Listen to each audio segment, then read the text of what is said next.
पिछली बार जैसे इस बार भी सीरियसली मामला गड़बड़, एक गट फीलिंग क्या कह रही है, मामला गड़बड़ाने की तैयारी हो रही है क्या?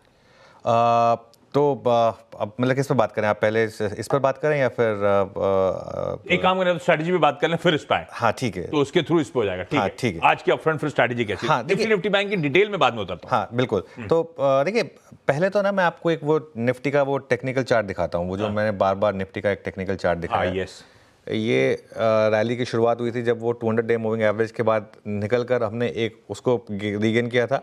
वो महाराष्ट्र इलेक्शन के बाद वो बड़ा बार बना था, उसके बाद हमने उस गैप को फिल किया था। वहाँ से एक मार्केट ने एक अच्छी आपको रैली दी, वहाँ से वो 20 डेमा का जो साइन है वो ऊपर आना शुरू हुआ। और अब क्या हो गया, अब 20 डेमा बढ़कर आपका 24,300 पर आ गया है। तो अब जब तक आप 24,300 के ऊपर हैं, कल ये नंबर 24,250 का था, अब जब तक आप 24,350 के ऊपर हैं तब तक कोई दिक्कत नहीं है। तब तक मेरा ये मानना है कि हर डिप पर बाइंग आएगी या आनी चाहिए, हर डिप पर बाइंग। देखिए, इवेंचुअली जो मार्केट करेगा उसको आपको रिस्पेक्ट करना है, लेकिन आप तो एक स्ट्रैटेजी बना सकते हैं, ठीक है, और उस स्ट्रैटेजी पर काम कर सकते हैं, तो वो एक स्ट्रैटेजी होगी।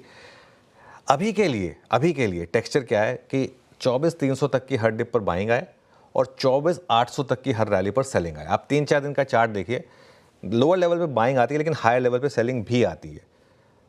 इसी को अगर आप सुपर इम्पोज कर देंगे बैंक निफ्टी के चार्ट में, कल के बैंक निफ्टी के चार्ट में भी देख लीजिए, 11 बजे बड़ी रैली आई लेकिन वो हायर लेवल पर वहाँ पर सेलिंग भी आ गई। तो ये मार्केट में अभी कुछ टाइम के लिए रहने वाला है। ये देखिए, सुबह एक बड़ी रैली आई, उतनी बड़ी गिरावट भी आएगी हायर लेवल से। 24,800 के पास नहीं खरीदना है, 24,800 के पास वो खरीदने का जोन है, वो फंसने का जोन है 24,800। तो या तो आप सपोर्ट पे ले लें या फिर आप 25,000 क्रॉस होने का वेट करें। 25,000 अगर क्रॉस हुआ तो फिर मुझे लग रहा है कि एक शायद बड़ी रैली हो सकती है। अच्छा, इसमें एक और चीज़ मैं ऐड करता हूँ, हम इंडेक्स पे बहुत ज़्यादा फोकस होते हैं। Small cap index all time high close के, second all time high close था और ऑल टाइम हाई से सिर्फ 100 पॉइंट दूर है, और हो सकता है आज small cap index all time high लगा दे। मिड कैप इंडेक्स भी अपने ऑल टाइम हाई से बहुत ज़्यादा दूर नहीं है, करीब करीब 3% के करीब भी दूर है। तो पिछले 2 हफ्ते में या पिछले 1 महीने में एक चीज़ जो अच्छी हुई है मार्केट में, पोर्टफोलियो काफ़ी हद तक रिपेयर हुए हैं। तो उस हिसाब से लोगों के अंदर वापस कॉन्फिडेंस आना शुरू हुआ। भले ही काफ़ी लोगों ने ये रैली मिस की है, लेकिन तो अगर आपको इंडेक्स लेने में डर लगता है ना इस लेवल पर, क्योंकि इंडेक्स थोड़ा फंसने का है, स्टॉक स्पेसिफिक हो जाए कुछ समय के लिए। स्टॉक स्पेसिफिक मार्केट बहुत अच्छे आपको ट्रैक्शन दे रहा है। जो नए F&O स्टॉक्स हैं उनमें काफ़ी मोमेंटम है। तो आज आप थोड़ा सा फोकस करें मेटल्स पर, कमोडिटी स्टॉक्स पर, थोड़ा सा फोकस करें गोल्ड स्टॉक्स पर, मन्नापुरम वगैरह वगैरह, वो सब जो स्टॉक्स हैं उन पर फोकस करें। ये मूव कल आने शुरू हुए थे, कल मार्केट ने भांप लिया था टुवर्ड्स द एंड। कल हमने ट्रेड्स भी लिए थे काफ़ी हद तक JSPL वगैरह पर, तो कुछ हद तक वो कल आ गया था। लेकिन ये एक बेसिक स्ट्रैटेजी रहेगी, डिटेल स्ट्रैटेजी हम कुछ देर में डिस्कस करेंगे। तो निफ्टी बैंक की बात करेंगे, उसके लिए पहले समीकरण समझ लेंगे। और समीकरण समझने उससे पहले मेरा सवाल तो अभी भी वहीं अटका हुआ है। ये चाइना फैक्टर क्या गट फीलिंग क्या कह रही है? नहीं, देखिए, सवाल ये, पिछली बार ड्रैगन जो है ना वो बुल पर हावी पड़ा था, तो मेरा सवाल ये है कि क्या ड्रैगन फिर बुल पर हावी पड़ेगा। देखिए, पिछली बार चाइना की रैली ने हमारा मूड खराब किया था, लेकिन पिछली बार के उसमें और आज के जो रैली आ रही है चाइना में, उसमें एक फ़र्क है, फंडामेंटल फ़र्क है। उस समय हमको एक ट्रिगर चाहिए था क्योंकि हमारी अर्निंग्स काफ़ी ख़राब थी। वो मार्केट ने कुछ हद तक भांप लिया था कि हमारा वो पिछला बार जो अर्निंग सीजन था ना, वॉश आउट अर्निंग सीजन था, स्पेशली कंजम्पशन को लेकर। हाँ, उसमें कल वो गोदरेज कंज्यूमर ने किया, उसने फिर वही एक डेजा वू की आपको फीलिंग दिखा दी। तब भी यही हुआ था, कंजम्पशन के खराब नंबर और चाइना में रैली। अब फिर से अगर इन्होंने आके बोल दिया कि भाई नंबर ख़राब है तो फिर दिक्कत होगी। लेकिन उस समय प्लस हम टॉप पे थे उस समय हमारी मार्केट जो है ना एकदम एब्सोल्यूट पीक पर थी जब पिछली बार ये चाइना वाला फैक्टर आया था।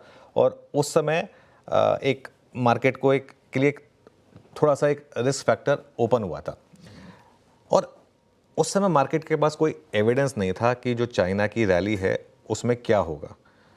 आपको याद होगा, चाइना में उस समय रैली हुई, भर भर कर वहाँ पर ETF में इन्फ्लोज आए, भर भर कर वहाँ पर FI का पैसा गया। हमने नंबर्स के साथ दिखाया था कि जितना पैसा इंडियन मार्केट से निकला था, एग्जैक्टली हूबहू उतना ही पैसा चाइना की मार्केट में गया। लेकिन उस पैसे को फॉलो थ्रू नहीं मिला वो। और ये जो पैसा होता है ना, ये पैसे को अगर फॉलो थ्रू नहीं मिलता तो फिर वो मार्केट को डिच भी करता है बहुत जल्दी। उस पैसे को फॉलो थ्रू नहीं मिला, चाइना में फॉलो थ्रू आना बंद हो गया। अब एक फ्रेश स्टिमुलस आया है चाइना की तरफ से। अब ये कह रहे हैं कि कैसे भी करके हमको कंजम्पशन को इम्प्रूव करना है। अब ये रैली टिकेगी या नहीं, इसके ऊपर बहुत कुछ डिपेंड करेगा। इस बार अगर हम चीन की वजह से गिरे तो मेरा मानना है कि वो बाइंग अपॉर्चुनिटी होगी, और काफ़ी कुछ, लेकिन आशीष फिर भी डिपेंड करेगा FI बिहेवियर पर, क्योंकि FI का जो बिहेवियर है ना वो हमारी मार्केट को काफ़ी मूव कर रहा है, स्पेशली कैश मार्केट में जो वो कर रहे हैं। तो उसकी वजह से आप देखिए पिछले 7-8 दिन में अच्छी खासी बाइंग आई है। अच्छा, मैं ये नहीं कह रहा कि अब ये बाइंग कंटिन्यू करनी चाहिए। हमारी मार्केट को जो नहीं चाहिए वो है वो वापस वो 5,000, 6,000, 7,000, 8,000, वो 10,000 करोड़ के जो डेली के सेल आ गए थे ना, वो नहीं आने चाहिए। देखिए 500 करोड़, 1,000 करोड़, 1,500 करोड़, 2,000 करोड़ की तो सेलिंग हमने पिछले 2 साल से अब्जॉर्ब करी है रोज़ की। उतना तो हमारी मार्केट पचा लेती है। दिक्कत तब आती है जब ये 5-5, 6-6 हज़ार करोड़ की रोज़ की सेलिंग आती है, तो वो नहीं आना चाहिए बस इस चाइना फैक्टर की वजह से। अगर वो है तो फिर ठीक है, बाकी ये तो खैर जो स्क्रीन बताएगी उसको रिस्पेक्ट करना ही है आपको। देखते हैं फिर अभी चाइना कैसे प्ले आउट होता है। वहां के मार्केट अगर सिग्निफिकेंट मूव्स दिखाते हैं तो कहानी थोड़े समीकरण बदलेंगे, और अगर किसी भी रीजन से मतलब चाइना फैक्टर से भारतीय बाजार अगर मीनिंगफुली करेक्ट हो रहे हैं तो बेहतरीन खरीदारी करने के मौके होंगे, ये दिमाग में बिठाइएगा पहली चीज। अब आइए आज के सारे समीकरण, और उस पर पहले ग्लोबल सेटअप। गिफ्ट निफ्टी कह रहा है गांधीनगर से इंडिकेशन एकदम फ्लैट खुलेंगे। 2 दिन से कंसोलिडेशन में थे, ऐसा दिख तो रहा है कि थर्ड डे इसी तरह का समीकरण बैठ रहा है। एशिया में अब वो चाइना और फेरिफेरल मार्केट्स बेहतर करना शुरू कर रहे हैं, तो एशिया तो बढ़िया कर रहा है। ये देखिए सारा एशिया बढ़िया है, पर यूएस में हायर लेवल से थोड़ा सा करेक्टिव मूव्स आए हैं। ऐसे में ग्लोबल हैंडओवर दिख कैसा रहा है पहले ये समझ लेते हैं, उसके बाद सेटअप पे उतरेंगे। कैसा लग रहा है ग्लोब का? बिल्कुल। अच्छा, उस पर आऊँ उससे पहले मैं एक करेक्शन कर देता हूँ। मैंने एक गलती कर दी, मैंने आईआईटी खड़गपुर बोल दिया, आईआईटी कानपुर। वो एक्चुअली वो समय था जिसमें आईआईटी खड़गपुर और कानपुर में नंबर 1 को लेकर रेस हुआ करती थी। तो आईआईटी कानपुर भी, खैर मेरे तो दोनों भाई आईआईटी कानपुर से पढ़े हैं, तो और उस समय आईआईटी कानपुर के जलवे अलग ही थे। हाँ, आज जो मुंबई करता है वो आईआईटी कानपुर था। आईआईटी कानपुर की तो मैं आपको स्टोरीज सुनाऊंगा, तो आप मेरे पास तो खैर सारी फर्स्ट हैंड स्टोरीज हैं, लेकिन खैर वो आईआईटी कानपुर तो उसको हम ठीक कर देंगे अगली बार के लिए, लेकिन आईआईटी खड़गपुर नहीं था। आपके दोनों भाई वहीं से हैं? दोनों भाई वहीं से। आप सोचिए मेरे ऊपर कितना प्रेशर था ग्रोइंग अप स्कूल में। हमें हमेशा तुम इनके भाई हो, तुम इनके भाई हो, हाँ जी इनके भाई हो। बोले वो एक आईआईटी कानपुर, दूसरा भी आईआईटी कानपुर। तुम क्या कर रहे हो? बोलो जी मेरे को तो बैचलर ऑफ आर्ट्स करनी है, मुझे इकोनॉमिक्स पढ़ना है। जहाँ मिल जाए, जहाँ मुझे मिल जाए, मैं तो खैर जहाँ मुझे एडमिशन मिल जाएगा मैं वहाँ से ग्रेजुएशन कर लूँगा, क्योंकि मेरा खैर उस समय पे एम कुछ और ही था। खैर एनीवे वो थोड़ा सा अलग कहानी हो जाएगी। अब थोड़ा ग्लोबल क्यूज़ की बात कर लेते हैं आशीष। अमेरिकी मार्केट्स में कल थोड़ा सा पुल बैक आया हाइज से।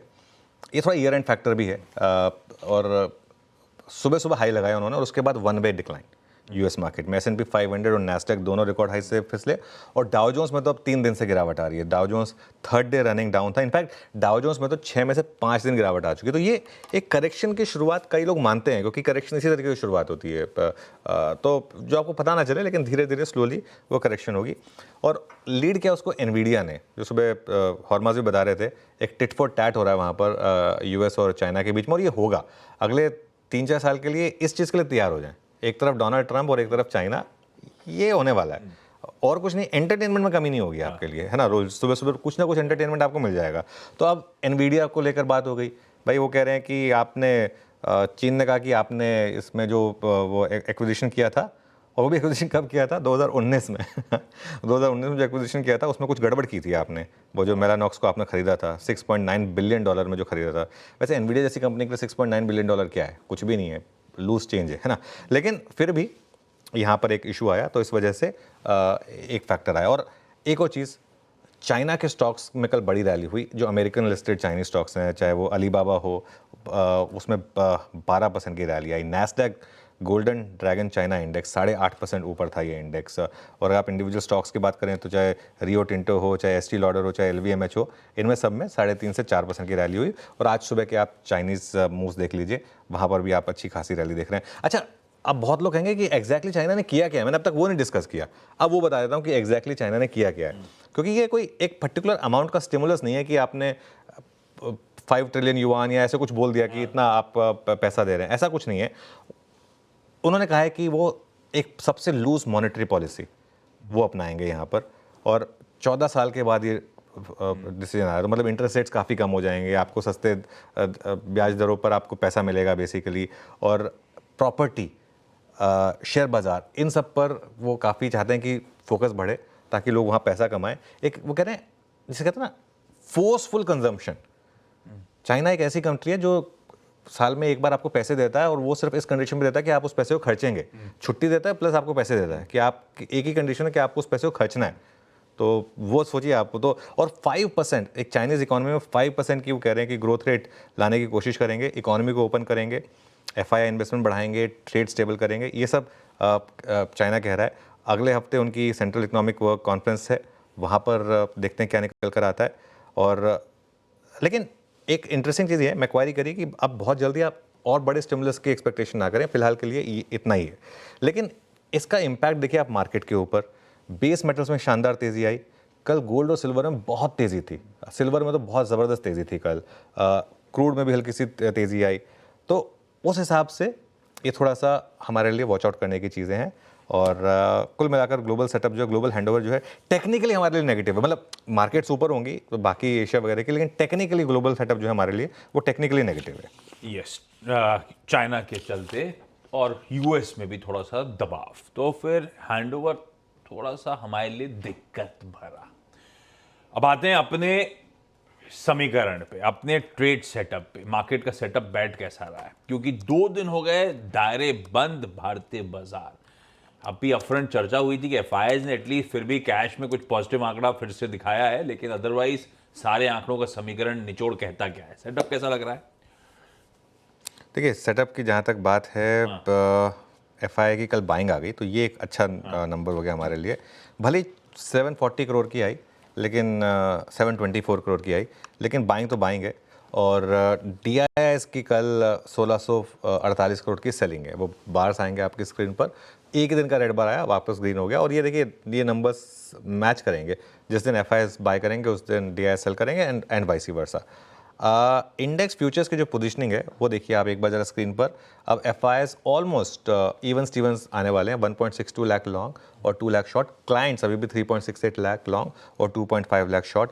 इसमें आप चेंजेस देखिए, कल क्लाइंट्स ने ज़्यादा लॉन्ग ऐड करे हैं, 10,966 के करीब। एफआईआईज ने कल कुछ एक्शन कुछ खास किया नहीं, बस थोड़े से अपने शॉर्ट कट किए। लॉन्ग शॉर्ट का जो एफआईआईज का रेशियो वो आपकी स्क्रीन पर है।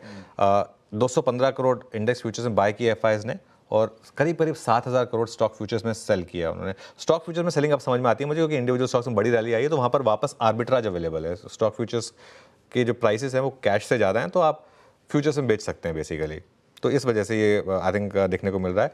और विद इन इंडेक्स फ्यूचर्स लगातार बैंक निफ्टी में बाइंग रही है। कल भी बैंक निफ्टी में बाइंग थी 447 करोड़ की, हालांकि निफ्टी में थोड़ी सी सेलिंग थी। वो टेबल आएगी आपकी स्क्रीन पर, उसमें देखिए आप बैंक निफ्टी में, सॉरी, पाँचों के पाँचों दिन बाइंग हुई है। 1800 करोड़, 600 करोड़, 500 करोड़, 700 करोड़, 447 करोड़। निफ्टी में भी 3 दिन बाइंग थी, लेकिन 2 दिन से थोड़ी सी सेलिंग हो रही है। और अब उस पर आइए आपके एफआई के लॉन्ग और शॉर्ट पर। कल जैसे मैं कह रहा हूँ हल्के से शॉर्ट कम हुए हैं, तो कोई बहुत ज़्यादा चेंज नहीं आया लॉन्ग शॉर्ट में। 39,000 जो आपके अगली टेबल में दिखाई देगा आपको, 39,000 जो शॉर्ट थे आपके, अब वो 37,700 के करीब आ गए। 45% अब आप लॉन्ग पोजिशनिंग पर आ गए। ये आंकड़ा एक समय पर 2 लाख से ज़्यादा शॉर्ट का था और 22% लॉन्ग पोजीशन थी। अब हम 22% लॉन्ग पोजीशन के बजाय 45% लॉन्ग पोजीशन पर, जैसे मैं कह रहा हूँ 7 अक्टूबर के बाद अब नेट शॉर्ट सिस्टम में सबसे कम है, और मैटर ऑफ टाइम अगर ठीक रहा सब कुछ तो शायद आप वापस लॉन्ग भी हो जाएंगे। सेटअप में एक अच्छी चीज़ हुई मार्केट की, एक तो इंडिया विक्स अभी भी हमारे कंफर्ट जोन के नीचे है, 14 के आसपास है, बहुत अच्छा है ये। और दूसरा पुट कॉल रेशो देखिए आप आशीष, 0.9 पर आ गया है। और अब तो वीकलीज जब से खत्म हुई है, मतलब सिर्फ निफ्टी की वीकली रह गई है, तो 0.9 का पुट कॉल रेशियो, मतलब मार्केट के पास जगह है अभी रैली करने के लिए।